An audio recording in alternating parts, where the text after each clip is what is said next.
You are listening to the Fitz Rock Podcast, interviews where we explore the transitions and shifts of life. Here are your hosts, Keith Rock and Don Fitzsimmons. Hi, this is Keith Rock. I want to get together with you today with my buddy Don Fitzsimmons. Say hi, Don. Hi, Don. Well, hi, everybody. So we wanted to get together, and today we're going to talk about in a moment like this, where we are alone together. Don and I are going to talk about some things to help us feel more connected, possibly. So, Mr. Don, you've been a friend for a long time. A really long time. Say a little bit about our friendship, and then, before you say a little bit about our friendship, tell me about some of your history. Professional history? Yes, that'd be great. Okay. So professionally, I am a clinical social worker. I have a history of working mostly with teenage type folks in school settings, but then also after that went on to do some counseling in a mental health agency and focused at that point not just on adolescents but also on relationships between couples and some folks like that.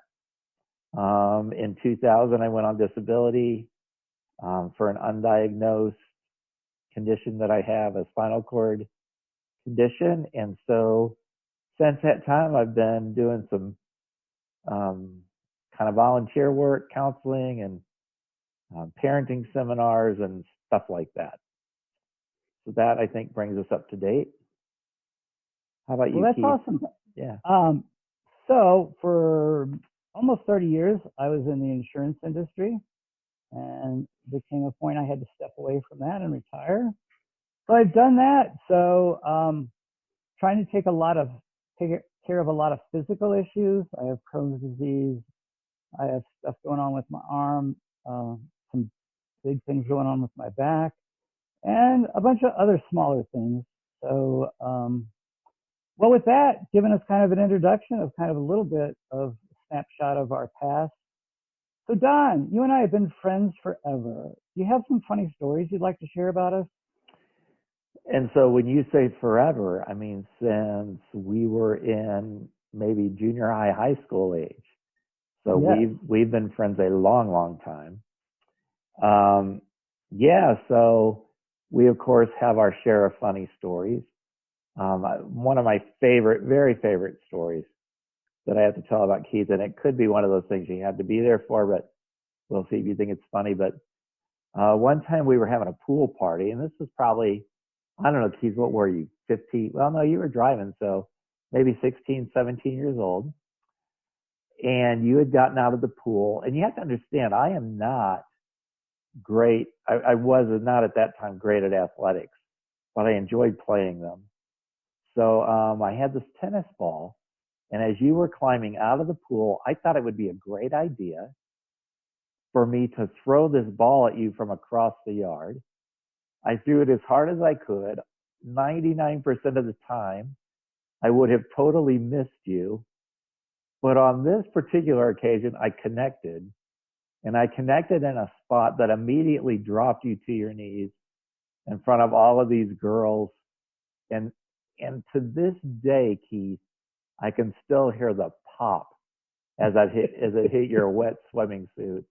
And I can still see you dropping to the ground. That's probably my favorite story. You have to understand, we do kind of have a sick sense of humor. And so when we injured each other at that time, we thought it was funny. I have to tell you, though, in front of those girls, it was pretty funny. It's a great story now for me, I'll tell you that. You didn't like it at the time so much. I didn't. So that's my favorite. What about you, Keith? What do you got on me? So there was a story. So Don and I were roommates at college for a year, and we had some great times. I had gotten this rock from my girlfriend at the time, and for some reason he had access close by to him. And I'm a night owl. he was not, because he had early classes. And I was watching probably something like The Untouchables. And he finally got it so irritated that he threw the rock at me and it splattered into pieces. And of course, then I knew I really should turn the TV off. That's right. Because he didn't take earlier hints. Right, no, I didn't take hints well. Still don't. So, and then another funny thing we both participated in, which was my loss, was Don and I had my snow tires taken off my car. And so we go, let's go put these on somebody's dorm room.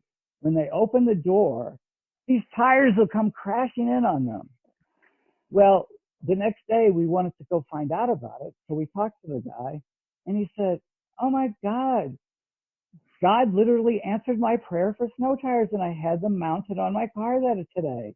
And it's like, oh crap, what do we do with that? So I lost my snow tires that day. So just goes to show you God can use us even when our hearts are not pure. Yes, absolutely. He answered someone's prayer. It wasn't mine. Yeah, those are just a couple of stories. We had a good time, didn't we, when we were growing up? So many great stories. Just time and time again, we've shared stories of life and been a gift to each other, I think. Yeah, absolutely.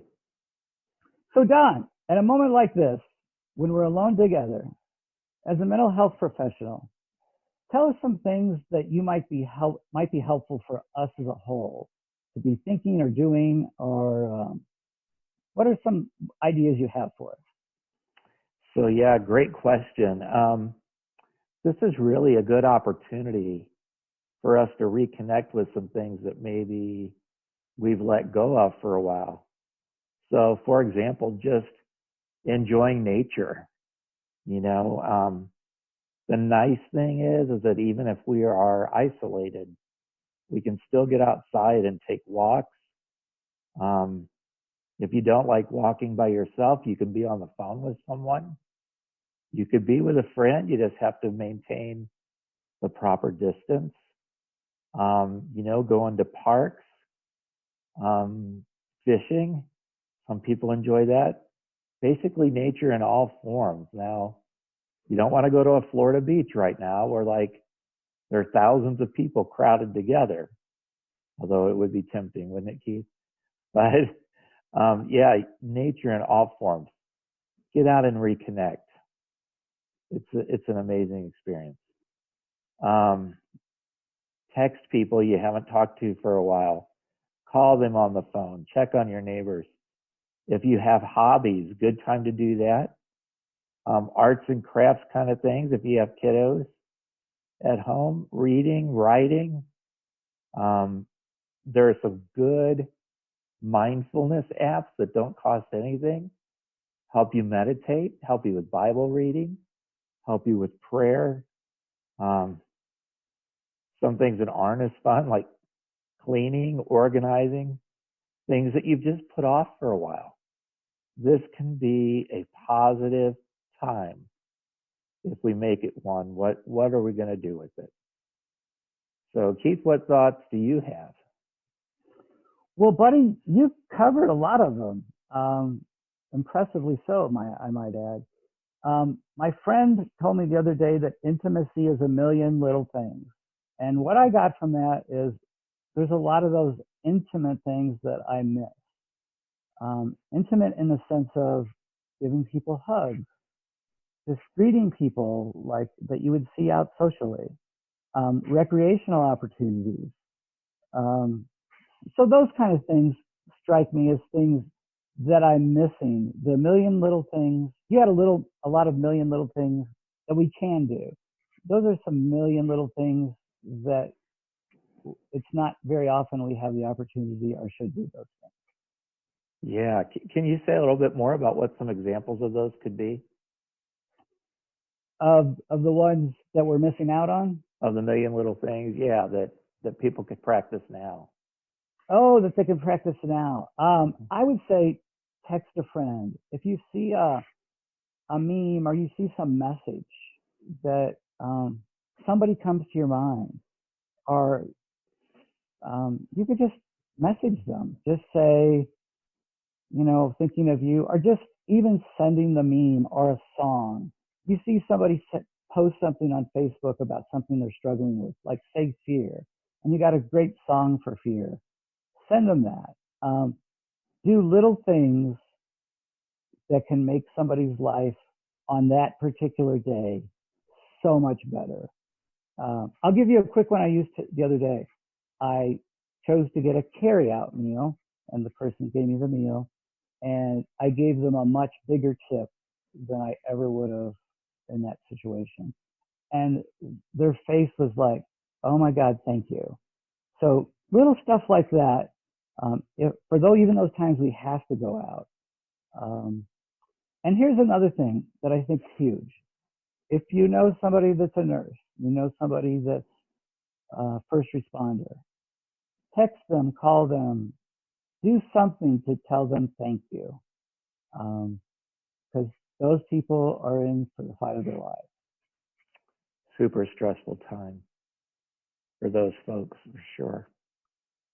I was thinking too, Keith, like if you're at a drive-through paying for the meal of the person behind you, just anything at all where you can spread some kind of positivity in this environment where everybody seems so much more fearful. Well, let me ask you a question, Don, because Sure. I know you're in a situation where it's tough for you. Just life in general is more difficult than many of us. MS has done a number on you. So, how does this feel having even more onerous restrictions occurring for you in life? Boy, good question. It's frustrating because I had a lot of restrictions before. For those of you who don't know me, I'm in a wheelchair full time, and I also have some upper body weakness that prevents me from doing a lot of things. But the joy that I got before all this hit was hanging out with the grandkids, or even just getting in my van and driving to McDonald's every morning and sitting there listening to podcasts. So now it's just kind of like being at home. It also has impacted my wife because she knows if she goes out and she gets exposed, that it puts me more at risk. I have some shortage of breath that some of you may pick up on in this podcast. And so, it really just means we are in this house together 24/7. And so it's, we have to give each other space and without having much space. But anyway, the question was, what's it like, or how do I feel about this? It's challenging. And especially, when you watch the news, you hear doctors saying this could last a lot longer than what we thought. Originally, when we decided to, as a friend Patty says, cocoon, we thought it'd be a couple of weeks. Well, who knows? But anyway, and it brings up something else that I want to talk about, and that is this could be a time when people really start battling depression. And so it is more important than ever to reach out to people by phone and text to try to stay connected during those times. People who struggle with depression already, I fear may struggle with suicidal thoughts. So it's really important to have the prevention hotline available, and again, to just talk with each other and again, text each other and things like that. We've got to find a way to stay connected in the isolation. I freaking love that. And I know from something I'd like to add on a personal note is if you know me and you listen to this and you're ever struggling with something, just text me. Or if you just need a word of truth about you, like I need to hear something positive today, get a hold of me, because I usually can see the great in people and would be glad to remind you of that. If you know me and if you want to get to know me, then just you can figure me out on Facebook. I can vouch for Keith on that. He is one of the most encouraging people I have ever known, and so he would be a great person to reach out to. And I want to put myself out there as well. Please feel free to reach out to me. We need each other, and I need you, and I think you need someone as well. So we want to definitely make ourselves available. I'd love to tell a story about you. This one isn't funny, but so Don and I will say that's one of the things I think we both miss. I know I do, is we would meet weekly for lunch, and can't do that anymore. But when we did one night, and this lady came over, and she goes, "Oh, you're Mr. Fitzsimmons," and she said hi and talked and stuff, and but she said, "I don't know if you remember the time you did such and such and such for me, and you literally saved my life." And it's like, oh my God, if somebody were to tell me that, it would be like so empowering to me. And so I just wanted to recognize you, Don, as like somebody that's made a difference in people's, I know you have in mind, but like for somebody actually to come up and say, "Wow, you saved my life." What a story, what a tribute. And you continue to do that for people in many ways. So can you tell me a little bit how that made you feel when that person said that story? Well, it made me feel amazing. I have run into that person a couple different times. And every time I see her, she says the same thing to whoever I'm with. And it's amazing, especially because her story was brutal. And to know that I made that kind of a difference, it's so honoring and humble, because I know that there was something at work besides just me to make her feel that way, and I'm grateful to have been used in that way. So a couple quick things. Tell me about like how has this changed some other ways of your life? Has it changed anything about your spiritual life? Has it changed anything about like your family life? What are some ways it's affecting you in any of those or other ways that I haven't mentioned?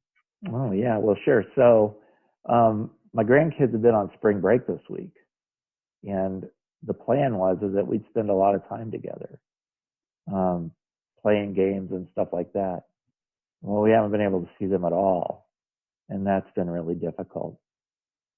Spiritually, it's actually helped, because it reminds me that, when everything seems completely out of my control, that God is still in control.